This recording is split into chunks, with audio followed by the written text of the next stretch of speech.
Hey, what's up, everybody? It's Jeffrey Lyles back at it one more time with another installment of Lyles Movie Files. Joining me, as always, is a little brother Jayce. How are you out there, brother? I'm doing well, bro. Had fun. Watched a good movie on what was that Tuesday? So I'm feeling good. So, you finally were able to contribute to the box office of Marvel's big hit, Shang-Chi and the Legend of the Ten Rings. What'd you think? I was. I had to laugh a little bit because, as I said for like the last couple of weeks, I really thought that they should have put that on premium access, and I would have gladly paid my $30 for it. But they didn't. They made a lot of money. I'm sure they're like, haha, we know better than you. But I got over because I actually was able to watch the movie for the $7 matinee price versus paying the $30 of Disney Plus I was going to pay. But so, and I got to see a good movie. So it worked out great for me. So, what's your favorite part of the movie? I think my favorite part was the in battle scene because I really did like, seeing all like the people, the village folk from Shang-Chi's mom, his mom's side going against the Ten Rings army, and then the Soul Eater army coming out after his dad, the Mandarin, but not well, the Mandarin, hearing that his wife's voice, like, no, I know what I'm doing. I was like, okay. I mean, I've been around for like a couple thousand years. I had one woman who made me hang it all up, so yeah, I'm gonna go buck for this one. So I like that. He was literally jagged edge, girl, I'll trade it all. That world is for suckers anyway. Money, rings, you can have it all. I So, really, but like I said, I think I also like the fight scene with him and his sister on the side of the building. That was cool too. I really like that one.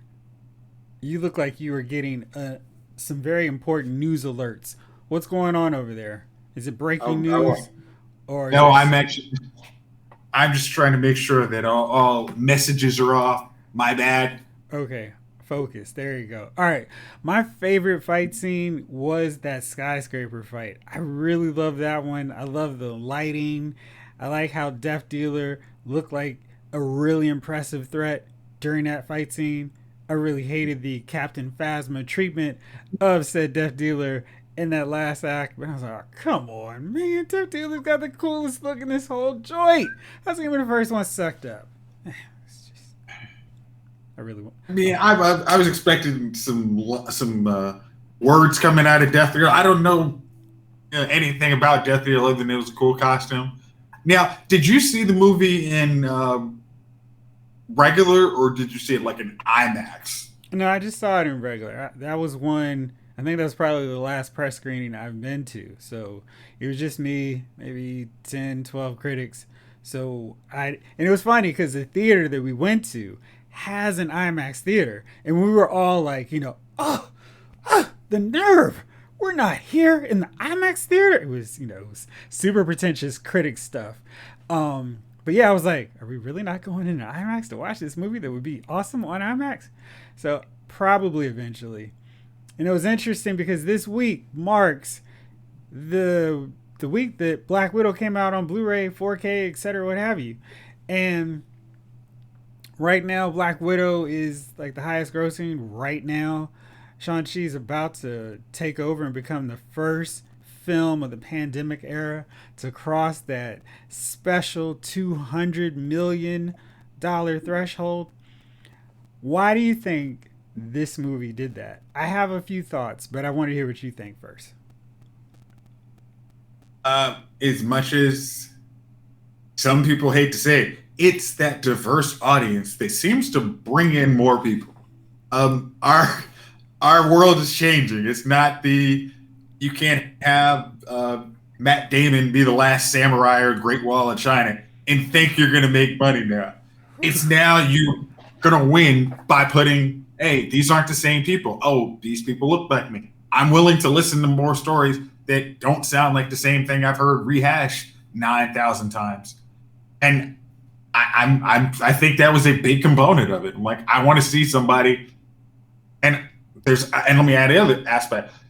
We're excited to see, I mean, for Marvel fans, we are excited to see where Phase 4 is. Like, who, I mean, like, seeing Wong as the new Agent Coulson, like, hey, I'm cool with that too. Like, let's see where all of it goes. Yeah, I think for me, I I thought that the success of this film is directly, like in comparison to Black Widow. We're focusing on a character that's still alive. Black Widow's movie came at a time when she was at her absolute coldest because she's dead. There's nothing to look forward to with Natasha's adventures. And I think the whole lawsuit was probably not the best move because it's like, dude, your character's dead. I mean, you're only going to make so much money because, I mean, people just aren't excited about watching a movie about a character that we know's going to die. Um, it's just this weird thing because this is like the first Marvel movie in a really long time that I haven't rushed off to Target, Best Buy, etc., and get it on that Tuesday. I was like, you know what? This is probably one I could watch on Disney Plus and be fine until it's cheap. And I don't think I'll feel that way with Shang-Chi. But I also think that because they're not doing 3D movies, I didn't have that major incentive to get it on opening weekend like I do for most of these movies. Because I love watching them in 3D. As I'm one of the few holdouts is still holding on desperately, cradling my 3D TV, saying, please don't go. So, yeah, those are my reasons on why I think Shang-Chi is doing way better than Black Widow.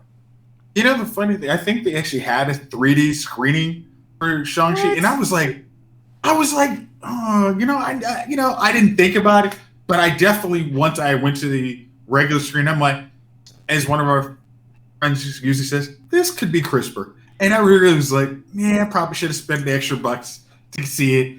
And then there were definitely scenes I'm like, oh, I could definitely see it's working in 3D, but I was almost glad. I'm like, since I will never be able to see it in 3D after it comes out. So it's like, I'd rather just see it on like a good 4K TV and pick it up probably around Black Friday. No, that probably won't even be released then. So I'll probably pick it up like next year and enjoy it. Yeah, I think Black Friday, at least for a sale price, may be a bit dicey for you, guy. But I think this is a good sign that people are still excited about Marvel movies. There's a lot of hate. Maybe I shouldn't say a lot of hate, but there's still a little hate. Like, oh man, these Marvel movies, these comic book films are all the same. It's like, okay. I mean, people choose to see movies they want to see. And if they're not seeing other movies, I think we should just agree that people care about these Marvel films. Like again, look at how the box. And I don't even say this. If you could have had all the art house movies available last year, it still wouldn't have done probably half of what Shang-Chi did in its theatrical run. So Hollywood now is very, I mean, I think Hollywood, and less on these snobby critic types, like, yo, we need these blockbuster movies. We're like, well, hey, if you guys want us to do a if you want Helen Mirren in a cameo with Fast and Furious, we'll make it happen because we need to keep everybody working and the residual checks coming for everybody. And I think the working actors like, bring me more Marvel movies and put my tail in it as soon as humanly possible. Yeah. And we're seeing a lot of high quality actors, Oscar winners, showing up in these comic book movies now. So I think to just dismiss them like, this is just bad entertainment is a lazy complaint at this point. One other thing I was kind of curious about this with Black Widow. Black Widow made a lot its opening weekend in theaters and on Disney Plus. It looks like it's going to be the only Marvel blockbuster film that's going to have that dual release. I am a little bit, I don't know if upset's the right word. I feel bad for people who, for their safety, don't want to go to theaters and are like, I really wish I could. I wish there was an avenue that I could see a movie that they did for a whole year. And I just kind of feel like maybe a month, maybe. But I feel like there should be some concession to people who are worried because the pandemic's still going on that I want to see movies. I want to support stuff I want to see, but I care about my health way more than lining Disney's pockets. So I wish in that regard they had tried this model with Shang-Chi because I think it would have done well. It would have done well on both formats because people would want to see it in theaters and people who, there's an audience, as we saw with Black Widow, that would pay to see something at home. And I don't know if those audiences are blending as much as maybe Disney thinks. I think the concession is that after its 90-day theatrical release, it goes to Disney Plus, and I think that is a huge. That is a huge concession because it's not going to VOD in another, let's say, 6 weeks before it comes out on Blu-ray. So now, if you just have a little patience, you're like, I really would have loved to support this movie in theater, but I do care about my health. I can wait 90 days, and I think, there's nothing in these new movies right now that is so like the next movie's coming out in 6 weeks. You got to go see this in theaters. You can now say, hey, I can wait 90 days. I'll watch it, enjoy it. If I really want to support it, I'll pick up the Blu-ray, as soon as that comes out. Yeah, but I don't know. I think there's money on the table, is my point. Mm-hmm. And just saying, all right, just theaters only, is taking away a little bit of that money. So here's the kind of flip side of that is Shang-Chi is the first one that is one, or it's not both. It's not the hybrid, and it's, as you say, it's the first one to cross 200 million. So, or about to cross 200 million. It's like, I don't know if Black Widow would have done 200 million because I think the initial audience saw that movie, and then it's like, okay, I don't need to bring in anybody else to tell it. It's a great movie. It's like, you can wait for this one. Like Shang-Chi is like, we are showing you. The people who feel safe are finding ways to see this movie. We're probably not losing out that. We're probably missing a couple million, but we're not missing out on significant millions not to see this one. I really hope that at the beginning of the movie, they just run a loop of how to say his name. Because I think we've done every variation of his name so far in this 12 minutes. All right, moving on. So we got the first official look, teaser trailer of Hawkeye. Now, this is kind of an interesting first glimpse here because we're seeing the handing of the reins. Clint Barton's about to turn over the moniker, the identity of Hawkeye, to Kate Bishop. And, of course, we know Jeremy Renner's Hawkeye. He's been that way since Thor. And Haley Steinberg is going to be playing Kate Bishop. And just from the trailer and from reading the comic book that this is based off of, I was really excited. They've got so many of the visuals from that comic. And it looks like it's got the tone. It's got the dog with the one eye missing. It's got the tracksuit dudes. I mean, it's just like, okay, you guys are really knocking this out. And it's got a Christmas setting, so people are going to be like, this is Marvel's answer to Die Hard. A Christmas action epic. What did you think when you saw this trailer? I always think, like, Jeremy Renner's Hawkeye has not been the Hawkeye I'm kind of typically used to. Like, I do remember the one, like, his Avengers, the Mightiest Hero, is more of kind of Hawkeye I was used to. And his was very much, I'm cocky, I'm good, but I'm not over the top ridiculous thinking I can take out Thor. I mean, Thor or Hulk.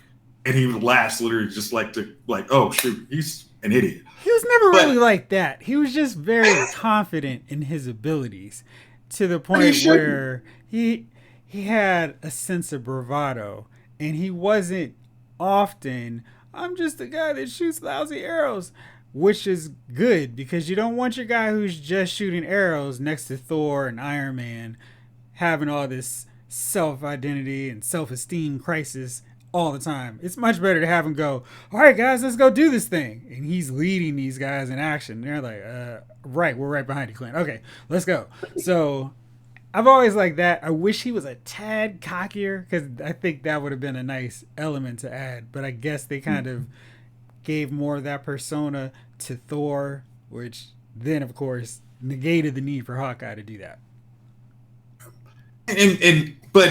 I think over the long stretch of the character, him, making Hawkeye the family man actually gave him a lot more depth. And now you can see kind of after, what was it, 5 years as Ronin, he might kind of want to be nowhere near the Hawkeye persona or anything dealing with that. So him handing up to somebody who's not as jaded or not, bad from their times in Budapest with Shield, somebody who really just wants to help out, it seems like a good, like, okay, I'm this Hawkeye is me, was Natasha's partner, Shield, Avenger.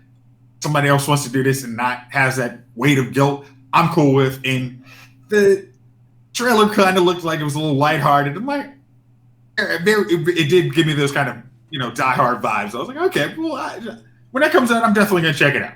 And I think the timing on Hawkeye will be really good beyond just the holiday sense, but also because they've gone so heavy and serious with tones. Falcon and the Winter Soldier, Loki was like heavy. What If is very heavy just in terms of the subject matters. WandaVision maybe was the lightest of the bunch, but even then, that got seriously to a traumatic, how am I coping with everything that's happened in my life kind of thing. So this one looks to flip that entirely and just be fun. And Kate Bishop in the comics is very confident in her abilities. I wouldn't say overconfident. She's super confident. And she's talking to Hawkeye, Clint, like, yeah, of course, I've got this.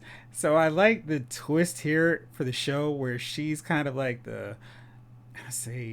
she's not perfect and she's learning how to do this thing. And I love that take on her. I think for the big screen, small screen, that's going to make her character a lot more endearing to mainstream audiences. I think some of the older folks, we're always getting like, oh, jaded, you're passing the torch.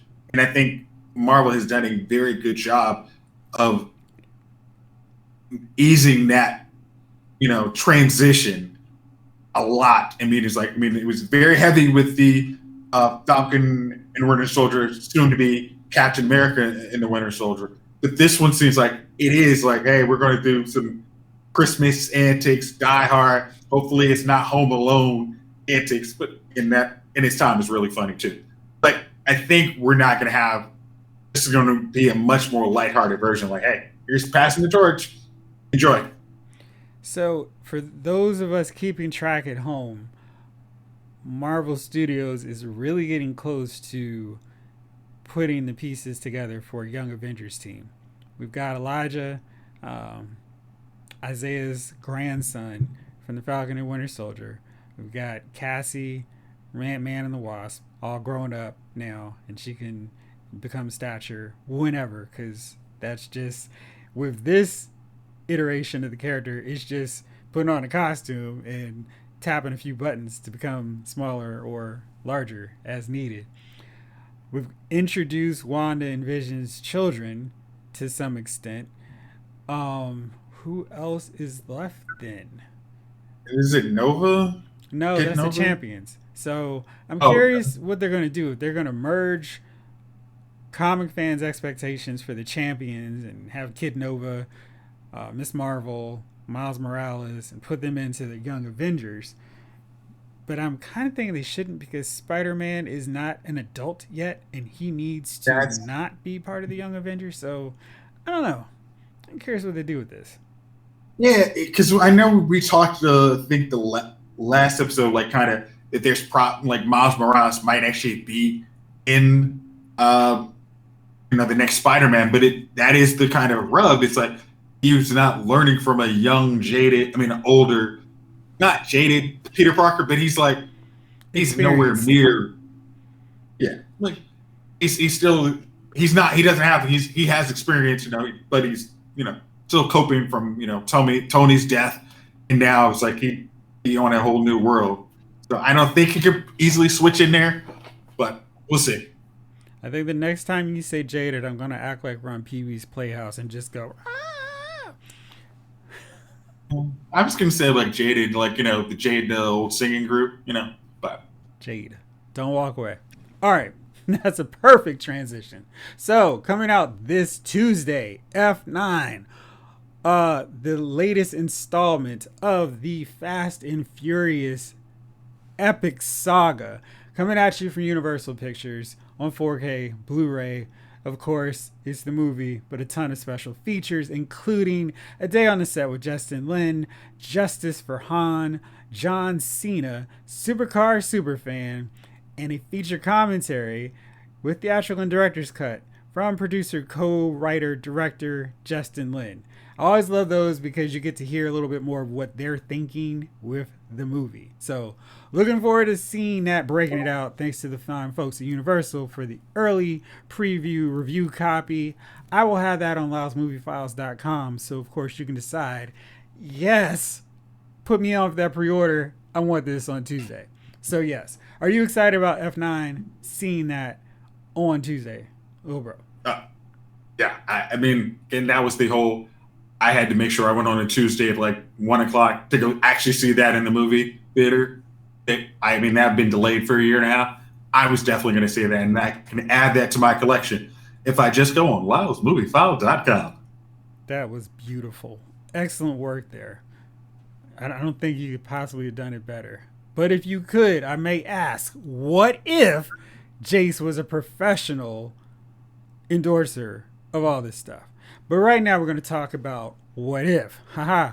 How's that for a smooth and simple segue? Very good.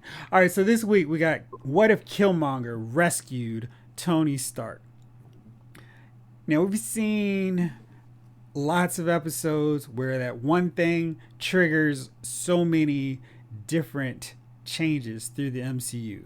Now, this one we knew was going to be a pretty big one because if there's no need for Tony Stark to devise the Iron Man suit, there's no Iron Man. There's no early version. There's no push, because they needed that, to form the Avengers until maybe later when Thor and Mjolnir arrive. But this one really took, I guess, cues from both Iron Man and Black Panther, where Killmonger is the driving force who knows everything. He kind of feels in some fashion like Scarecrow in Titans, where he anticipates every possible outcome to win. What did you think so far of this episode? That was ridiculous. That part, that little last part, he was, as like me and Gunner had actually talked about this yesterday. It's like Killmonger was actually trained his whole unit was trained to destabilize governments and disable governments. So his plan was, hey, I want to destabilize Wakanda. So I can go into the, the Stark servers, who's a great weapons dealer who could, quote unquote, maybe have comparative weapons to Wakanda, figure out a way in there, which he did with Obadiah.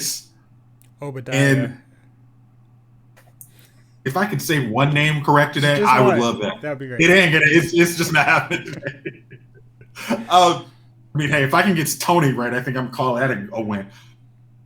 But him trying to go in there, he takes over basically Stark Enterprise to use that to draw out Wakanda. Who takes out Chadwick Boseman once again. He took out Black Panther, not Chadwick Boseman.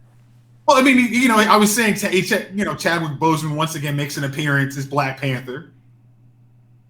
All right, so that was one issue I had. Like, how does he just magically know that's the one thing that can stop Black Panther's suit? Because he would know he would actually, or in this universe, he actually has Stark tech, so he could actually analyze the vibranium. And just like kind of in the comic book, Claw knows how that thing works and actually puts it in the Sonic canon. He actually is like, okay, Sonic has an opposite effect to vibranium, so make a giant version of that. Again. Okay. Again. Just no way. Like that was part of like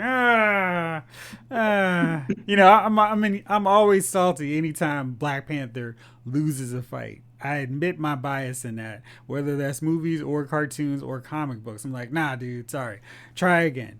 So I just felt like if he was incapacitated, maybe that would have worked better, especially with the way this ended. But I did like how he was just working everybody. He was working Stark, and then he used Stark to use Claw to get into Wakanda, to set up this invasion and everything. I did think it was kind of funny that Pepper was the only one who was really suspicious of Killmonger. I think that was kind of a bad look that they probably didn't really anticipate how it looked, that Pepper, the lone white woman, was distrustful of the black guy. I mean, if you kind of, as somebody who is looking out, probably she's probably one of the only people beside Happy who really looks out for Tony and looks out for his worst instincts. So it's like, Tony, you're not, maybe, you know, in that universe, you're super trusting of this dude. I mean, yes, he saved you, and yes, but he's Johnny on the spot saved you versus it actually looks like it could be a coincidence. So it wasn't like she was talking down to him like like he didn't walk into Supergirl. Right. That's a good point. All right, so then the invasion takes place. Killmonger is the hero. I thought it was interesting that they shifted to make Queen Ramonda, the general of the army. That was weird in the sense that why, if Okoye is right there, you would put the queen at risk in any circumstance. Like, what's the king doing? Shouldn't he be in his Black Panther outfit? And then, of course, why is he not still Black Panther? Because he should be older, not like gray and like he had T'Challa and Shuri 30 years apart, and Shuri was the surprise kid. He should be a little bit older. I mean, younger, because this was the 90s. No, I mean, because, Civil War takes place, 6 years, 7 years from Iron Man? No, but remember, there's only one Black Panther, so it's not a scenario where, I mean, you could make a case that he would have, as soon as his son was dead, he would have re-upped his Black Panther, but it's like at that point, he actually is just like, I'm too old to be Wakanda's protector. Are you saying he's Danny Glover now? I'm too old for this stuff. Yeah. Okay. Yes, I am. All right. Okay. So they were just like hoping at some point they put the mantle of Black Panther on to somebody. Hey, look, my nephew finally showed up. Great. You can be Black Panther. There's a whole lot of landmines I'm going to try not to step into, so I'm going to avoid those. Okay, you're a smart kid. All right, so then the episode is like, the Watcher's like, yo, this is messed up. Killmonger's villain. He's done his thing. And then, I'm like, I try not to watch the time on these deals because I don't want to know when it's ending. But Shuri somehow has gotten a flight to New York. She didn't tell her father or mother or Okoye or any of the Dora Milaje. I don't know if we can trust this dude. So she decides to go to New York to the one person that she definitely can trust. Pepper Potts? Oh, okay. See, that's oversimplification. She broke into Stark Tech's COO, one title. She broke into their computer, and they actually had the footage of Jarvis that Killmonger had not finished erasing. She needed to go there to do that? You would probably have to, if you need to get into somebody's mainframe, you got to go where the mainframe is. But she understands or will understand how to put together Vision better than Stark and Banner, I figured she could do some Felicity level hacking. Note that I said Felicity and not Curtis. Again, Jeff, Felicity is fiction, okay? It doesn't happen. Nobody can. Hey, Jeff. Nobody can make a Betamax and just put in a little cord. It actually has a little bit of a process. Yeah. But I was really curious as to why she would go to her as opposed to maybe, I don't know, Nick Fury? Like, telling him Nobody about knows that. Nick Fury. Why You would she go to remember Pepper Nick Fury's Potts? in the shadow. I didn't understand why she would go to Pepper. Like, that was a real odd thing for me. Like, Pepper can't do anything. Oh, I see. You're playing Tripwire right now. The Joe's lie detector specialist. Gotcha. Okay. All right. No problem. No problem. 995. Oh, whoa, wait. But again, I'm probably got to say, this is the first. I mean, I think we've all said some of these what ifs. We were like, oh, I totally would like to see more. Oh, there's a whole universe I'd love this for. This was the first one. It felt like an incomplete story. It was like, wait, we're ending? Like, Yeah. there's no resolution. Like, the Doctor Strange one was perfect. It was like, that was 30 minutes. Good. This one was like, well, no. I need at least some kind of resolution. We're putting them in handcuffs. Are the Dora Milaje going to take them out? Like, are we going to see an almost fight ready to happen? It's just, okay, we've got them red-handed. Take care. What? And I also felt like this needed more. Like, hopefully they will follow up on season 2 with this one, because I feel like Nick Fury still has his Avengers initiative in his back pocket. Mjolnir's still crashing to Earth. Loki and Thor are both coming. So, and Hulk should have been dealing with General Ross on the college campus anyway. Like, none of those things were a direct result of Tony Stark.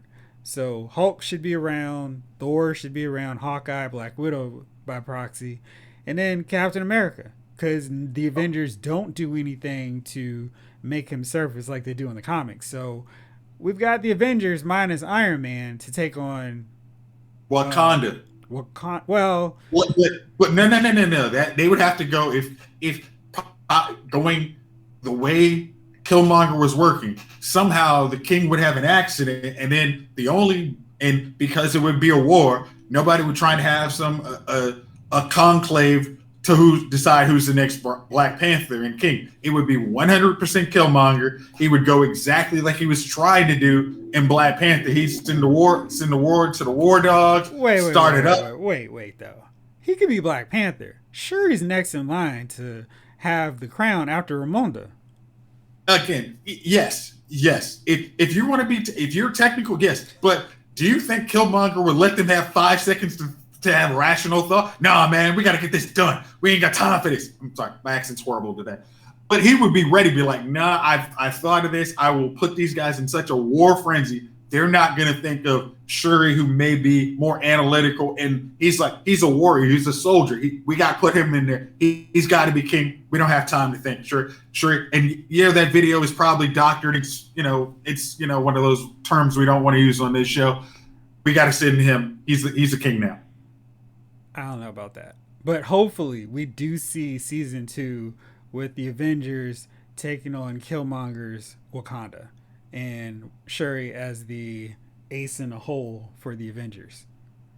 Maybe Captain America puts on a suit of armor to fight Killmonger with sonic beams. I don't know. I mean, maybe she equips Hawkeye and Black Widow with sonic tech that can stop Killmonger's suit. I did think it was interesting that he was wearing the black and gold that Shuri designs much later for her brother. She had that in her back pocket, man. Yeah. Remember, it wasn't hanging. It was hanging back there whenever he wanted it. I got you.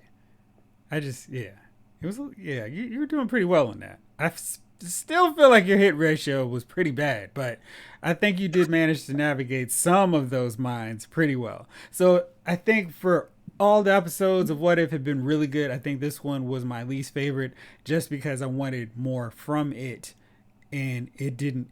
Like, they've had some ambiguous Ambiguous. Woo! I won't say that word right at all. Let's say this. Some endings that were very uncertain, less definitive. And I feel like this one was like, yo, you guys need to end this episode. So it was like there are way too many questions because Pepper and Shuri do not stop Killmonger after he's already taken out Iron Man, War Machine, Black Panther, and I guess by proxy as well, Vision. So yeah, lots of stuff. Maybe Banner would just go on to make a nice and kind murder bot, so Ultron could help the Avengers. Or maybe Hank Pym. He's already destroyed like two universes. There you go. There's a thought. All right, it's that time. Do you have any nominees for Dummy of the Week? Oh my, yeah. So I got an easy one. Perfect. And I love easy ones. Every late night comic has been just dogging this one because it is just so bad. My dummy of the week is Nicki Minaj. She said she didn't want to go to the Met Gala because they were requiring COVID vaccines, and she heard from her cousin that he became impotent because he got the COVID vaccine and his manhood was too swollen. And everyone basically just had we rightfully just had like, so COVID vaccine makes you impotent magically and your junk swells up. And from probably the millions and millions of people who've had the vaccine, that has not been one of those side effects. If you just say you don't want to go do it, don't come up with stupid stories. Or you can not listen to your cousin who tells you that story, because that'll be like the cousin who says, like, I did not catch that STD because I had sex with that girl. It was because I was sitting on the toilet seat. Also pretty stupid. So listening to that story makes her my dummy of the week. My dummy of the week is whoever decided it was a good idea to remake The Bodyguard once again. And there's just no need for it. 2, who is going to sing those songs if Whitney Houston or Dolly Parton is not going to do that? I just feel like they're going to pull out some hack talent like Camila Cabello. Maybe they'd probably make her be the singer. She's kind of like a snotty, nasty person in real life. So maybe they could have her play that and have her very poorly sing all of those iconic songs, just like they did with Cinderella. Okay, Jeff, seriously, if that is a role that is offered to any singer, I'm hoping their agent says, hey, no, do not have that comparison, because somebody's going to make sure that the most requested song that week that debuts is Whitney Houston's version of your song. And then they're going to be like, yeah, that wasn't a good look. Yeah, yes, it's going to be me. I will call in or dial in or whatever the heck people do to request stuff on the radio these days.